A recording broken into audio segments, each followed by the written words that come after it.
Assalamualaikum dan salam sejahtera. Saya Najib Arif. Kita langsung dari World Trade Center Kuala Lumpur, WTCKL, dan ini program Cerita.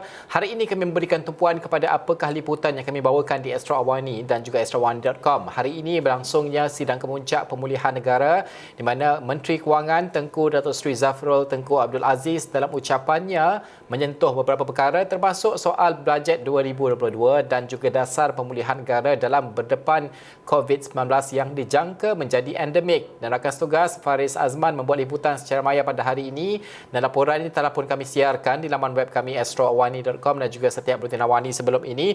Saya terus saja bersama dengan rakan tugas saya Faris. Kalau kita melihat bahawa sebelum ini sejak kerajaan baru ditubuhkan di bawah kepimpinan Perdana Menteri Datuk Seri Ismail Sabri Yaakob, kita melihat bahawa keterbukaan itu wujud khususnya untuk Kementerian Kewangan sendiri dalam rangka bajet 2022, pelan pemulihan dan sebagainya. Bagaimana untuk pemilihan ini? Salah satu mungkin caranya untuk mereka berhubung, engagement bersama dengan pihak-pihak berkepentingan, pemegang taruh dan sebagainya. Baik, sudah tentu tumpuan terarah apabila Tengku Zafrul dalam satu, kita katakan, sidang kemuncak secara maya pada pagi tadi mengatakan bahawa 4 kertas konsultasi awam telah pun dikeluarkan oleh pihaknya. Dan beliau mengatakan sebenarnya, Najib, beliau mengatakan bahawa ini adalah masa yang terbaik untuk rakyat memberikan cadangan, pandangan terhadap apa yang akan dirangka, kerana ini yang dikatakan oleh Tengku Zafrul adalah belanjawan yang amat penting buat negara dalam sejarah negara. Dan mungkin saya boleh kupas sedikit apa yang dikatakan oleh beliau. Belanjawan ataupun bajet 2022 ini adalah berkonsepkan pemulihan ke RMK 12 yang kita jangkakan. Dan sudah tentu bajet 2022 ini dalam tempoh bulan ini kita akan melihat bagi apa sebenarnya intipati dalam bajet 2022. Dan jelas beliau 4 perkara sebenarnya, Najib, yang telah pun dikatakan, yang ataupun kertas konsultasi awam yang telah pun dikeluarkan, iaitu lebih mengenai dengan penggubalan Akta Tanggungjawab Fiskal FRA, program bantuan tunai yang telah pun diberikan oleh kerajaan kepada rakyat. Kita tahu bantuan-bantuan lebih kurang berbelasan bantuan telah pun diberikan, dan juga mengenai dengan insentif cukai, polisi perkhidmatan kerajaan untuk lebih baik ke hadapan. Mungkin kita lihat selepas ini pembaharuan akan dilakukan dalam bajet 2022 ini, dan juga dasar perolehan Bumiputera.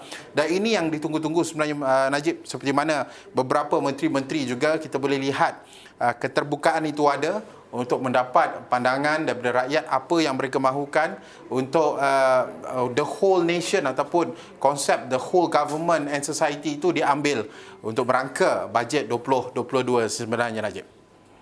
Okey, bukan itu sahaja, kita juga ingin mendengarkan apa yang dikatakan oleh Tengku Datuk Seri Zafrul berkaitan dengan bajet 2022 yang sebenarnya akan dibentangkan pada 29 Oktober. 27 September ini kita akan menyaksikan rancangan Malaysia ke-12 dan juga saling berkaitan kedua-dua perkara ini. Tapi kita dengarkan dahulu sedikit apa yang dikatakan oleh Tengku Datuk Seri Zafrul. In that respect, Budget 2022 is conceptualized as a recovery budget to complement the government's wider and longer-term efforts in terms of reform under the 12th Malaysia Plan. Theme around recovery, resilience, and reform, we have issued a pre-budget statement and 4 public consultation papers, a first in our history.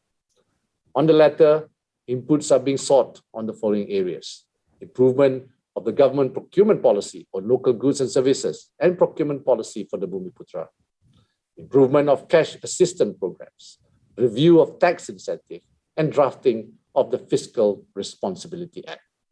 In this respect, I look forward to hearing your thoughts and suggestions as we craft what may be the most important budget in the history of our nation. Okey, Faris, bukan itu sahaja. Dalam ucapan sebentar tadi juga menyentuh sudah pasti soal bagaimana kita berdepan dengan pandemik COVID-19. Kerana inilah soal pelan pemulihan negara yang diwujudkan sebelum ini. Bagaimana fasa itu berubah dan berubah mengikut keadaan semasa nilai ambang tertentu yang digariskan, dan juga ini berkait dengan soal pembukaan ekonomi, kemaslahatan rakyat, kehidupan kita, bagaimana kita menjalani kehidupan seharian dan sebagainya. Apa yang disentuhkan kalau dikongsikan berkaitan dengan mungkin polisi ataupun dasar COVID-19 ini? Terima kasih Najib. Polisi yang dikatakan terdapat pendekatan baru yang akan diambil oleh kerajaan. Jelas Menteri Kewangan Tengku Datuk Seri Zafrul Tengku Abdul Aziz. Beliau mengatakan antara perkara-perkara yang boleh kita garap daripada sebenarnya ucapannya agak panjang Najib, tetapi ada beberapa perkara yang penting yang boleh kita lihat bagaimana arah tuju pelan pemulihan negara dalam fasa kita pandemik. Dan apa dikatakan oleh Datuk Seri Tengku Zafrul, kita akan memasuki fasa endemik seperti mana dikatakan oleh beberapa menteri-menteri termasuk dengan Perdana Menteri. Dan apa yang beliau katakan antaranya adalah mewujudkan satu talian khusus untuk menawarkan bantuan segera dan juga menguruskan COVID-19. Ini adalah perkara yang sangat ditunggu-tunggu kerana dalam fasa pandemik ini dan fasa endemik yang akan kita langkah ataupun beralih ini, sudah tentu talian dan bantuan segera ini amat-amat ditagih oleh rakyat Malaysia, khususnya kepada pesakit-pesakit COVID-19 dan sebagainya. Dan jelas beliau bahawa dalam tempoh-tempoh yang mencabar ini sebenarnya Najib, sektor-sektor ekonomi yang telah pun dibuka ketika ini adalah faktor pentingnya adalah kesihatan awam. Sektor kesihatan awam yang tidak akan kompromi, kerajaan tidak akan berkompromi, kelas beliau dalam pelan pemulihan negara dan kemudian bajet 2022.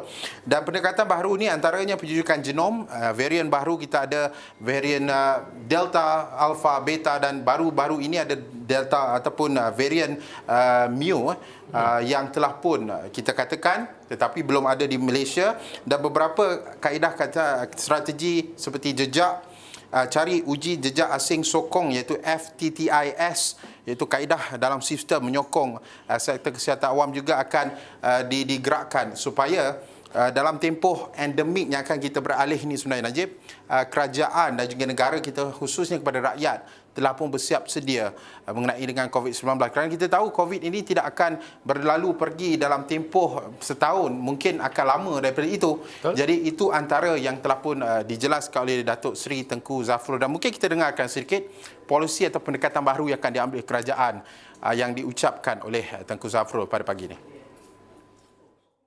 As such, we will not compromise on what is required to place our public healthcare on a stronger footing through the NRP and later through Budget 2022. Among the new measures to be implemented include, firstly, we are in the process of establishing a dedicated call center to offer immediate assistance in managing COVID-19 causes. Secondly, whole genome sequencing is being undertaken by the Institute of Medical Research to detect the presence and spread of new variants in Malaysia. Thirdly, studying a much better way of deploying the FIND, test, trace, isolate and support, or FTTIS, on an end-to-end basis. Fourth, looking at effective ways of managing the long COVID-19, a condition wherein people continue to experience COVID-19 symptoms for longer than usual after initially contracting the virus. And fifth, factoring in booster shots or multi-year vaccination programs into our public healthcare protocols. Okey, Faris, bukan itu sahaja. Kalau kita melihat bahawa dalam pelan pemulihan ini, salah satu nilai ambang yang kita lihat bagaimana untuk kita menguji ataupun membuat ujian saringan di kalangan orang ramai dan memastikan bahawa kes kita itu dalam keadaan terkawal. Kalau bukan terkawal dari segi angka, setidaknya terkawal dari segi kategori tersebut. Kategori 1 dan 2 lebih banyak berbanding kategori 4 dan 5. Ini semua disebabkan oleh rasa vaksinasi dan sebagainya. Tapi isu yang sama kita bincangkan di Extra One ni, isu berkaitan dengan test kit kendiri ini. Sebelum ini Extra One ni telah membawakan bahawa harga yang ditawarkan di pasaran begitu tinggi sekali, RM38, RM40. Kemudian adalah sedikit penurunan, sekarang sekitar RM19, RM16 ke RM19. Begitulah harganya. Ini juga disentuh oleh Zafrul sebentar tadi kan? Ya, betul. Sebab ini yang kita nak tahu sebenarnya, apabila kita melihat bukan di negara Malaysia, mengenai dengan pandemik ini sebenarnya Najib, kita perlu melihat bagaimana the best practice di negara-negara lain. Dan kit ujian kendiri ini antara salah satu faktor penting kepada rakyat, khususnya kepada golongan B40, M40, sebab bukan sekali sebenarnya untuk ujian kit kendiri ini. Dan apabila kita tahu Perdana Menteri semalam dalam kenyataannya, terutama Lembah Kelang telah pun beralih ke fasa 2 pada hari Jumaat ataupun esok.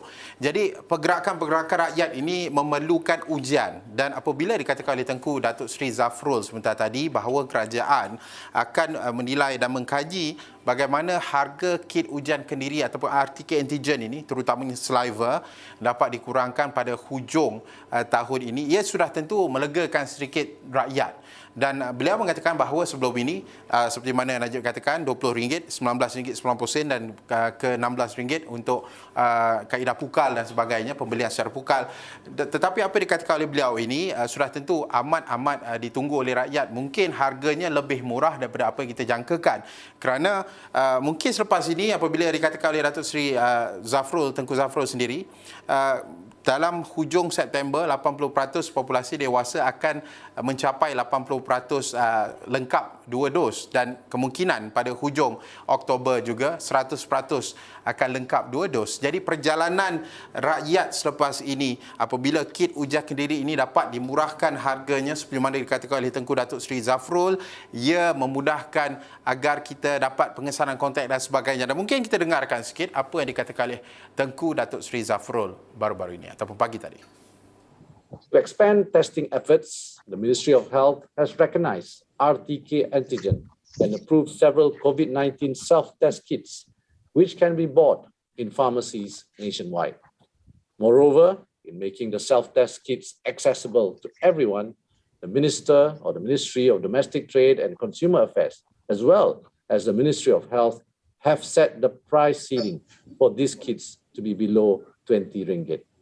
Both ministries are looking at further revising down the prices by end of this year.